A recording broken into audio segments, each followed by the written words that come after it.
Sumit sir, सबसे पहले इस तरह का एक बड़ा यूट्यूबर मीट करने के लिए आपको बहुत बहुत धन्यवाद बहुत नेशनल बहुत चैनल्स की शुक्रिया, तरफ से। बहुत शुक्रिया आपके सभी दर्शकों को जय हिंद। सर, हम जानना चाहते हैं कि इस तरह का इतना बड़ा आयोजन, लगभग ये 5वां वर्ष है, इसमें हम लोग पहली दफ़ा आए हैं और बहुत अच्छा लगा।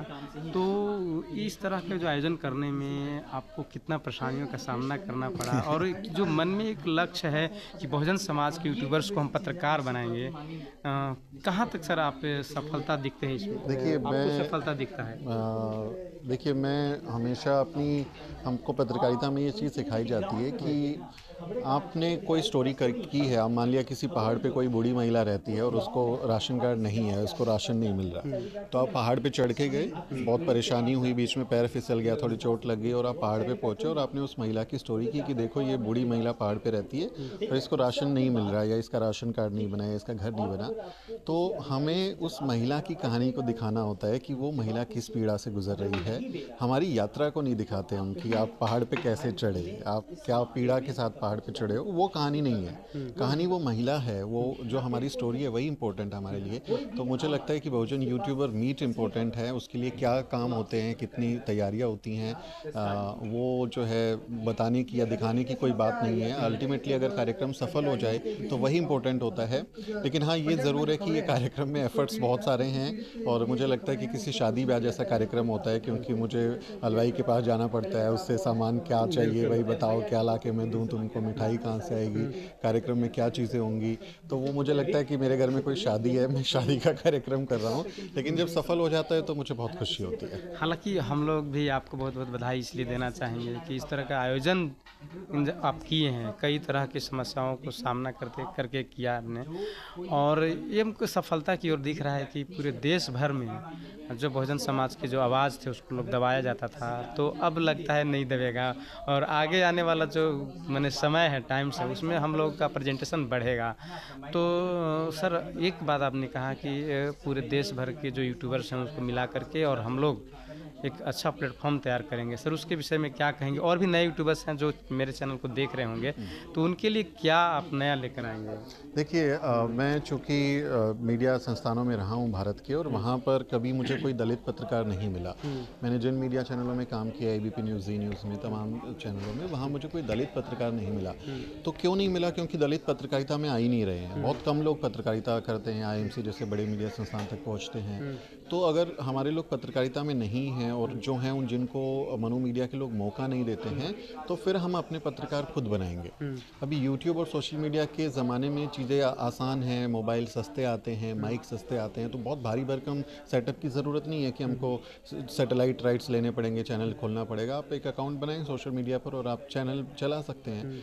लेकिन वो चैनल चलाने के लिए कुछ ज़रूरी योग्यताएं हैं ताकि आप और बेहतरीन काम करें। आपकी भाषा कैसी हो कि आप कुछ ऐसे शब्दों का इस्तेमाल ना करें जिससे आपको जेल हो जाए।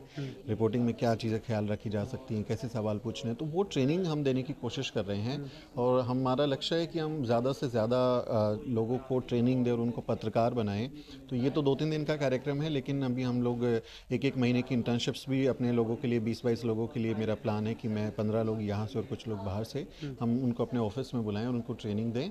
तो मुझे लगता है कि हम ये नहीं है कि हम समंदर में बहुत कुछ बदल दे रहे हैं, लेकिन कुछ पत्थर उछाल रहे हैं और कुछ हलचल पैदा कर रहे हैं, छोटी छोटी हैं। और कोई जैसे बीजेपी का आईटी सेल है, हज़ारों करोड़ का फंड है उनके पास में, और वो दिन भर एजेंडा चलाते हैं, झूठ फैलाते हैं।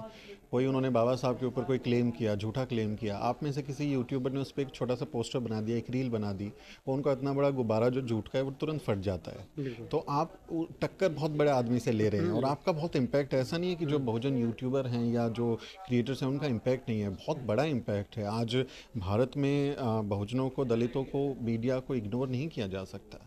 वो बहुत इम्पैक्टफुल है, और असली जर्नलिज्म वही है जो लोगों की पीड़ा के बारे में बात कर रहा है।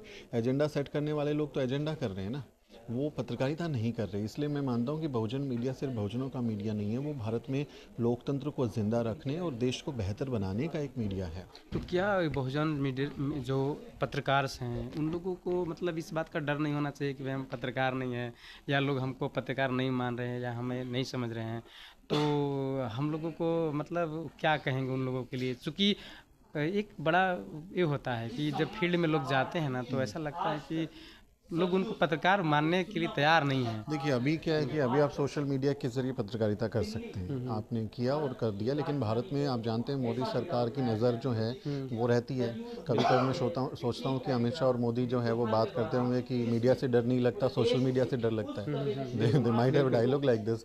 तो उनको कंट्रोल नहीं कर पाते वो, इसलिए वो नए नए कानून ला रहे हैं। आपने पिछले दिनों सुना होगा कि ब्रॉडकास्टिंग बिल वो लेके आए जो संसद से पास नहीं हो चुका है, और 2020-22 में वो OTT गाइडलाइंस और न्यू मीडिया के लिए डिजिटल एथिक्स कोड लेके आए थे।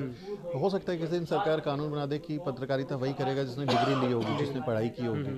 तो इसलिए हमारी कोशिश है कि अपने लोगों को उसके बारे में बताएं। यहाँ पार्टिसिपेशन करने वाले लोगों को पार्टिसिपेशन का सर्टिफिकेट भी हम देते हैं कि मीडिया ट्रेनिंग वर्कशॉप आपने अटेंड किया है। तो किसी को पकड़ा जाता है, किसी को बोला जाता है, तो you can show that certificate that we have trained ना, हम वी हैव गॉट ट्रेनिंग, हमको ये मीडिया वर्कशॉप हमने अटेंड किया है और हम लोग पत्रकारिता की बुनियादी समझ रखते हैं।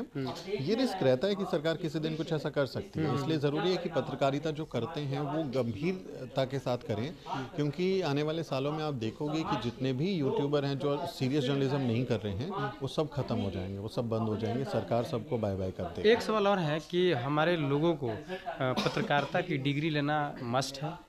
देखिए अभी कोई कानून नहीं है, लेकिन डिग्रियां बाबा साहब डॉक्टर अम्बेडकर की औलाद हैं, 32 डिग्रियां, और वो भी अच्छी सच्ची डिग्रियां, फेक डिग्री नहीं। तो अगर एक डिग्री हमारे पोर्टफोलियो में जुड़ जाती है तो वो बेहतर चीज़ है ना। आप कहीं से PG डिप्लोमा कर सकते हैं।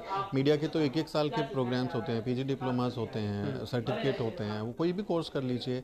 BJMC MJMC, अगर आप BJMC या MJMC नहीं करना चाहते तो आप 1 साल का डिप्लोमा कर लीजिए, that would be better for you, क्योंकि आप एक प्रोफेशनल रहेंगे ना और आपको कुछ सीखने को भी मिलेगा। चलिए sir, thank you so much, thank you.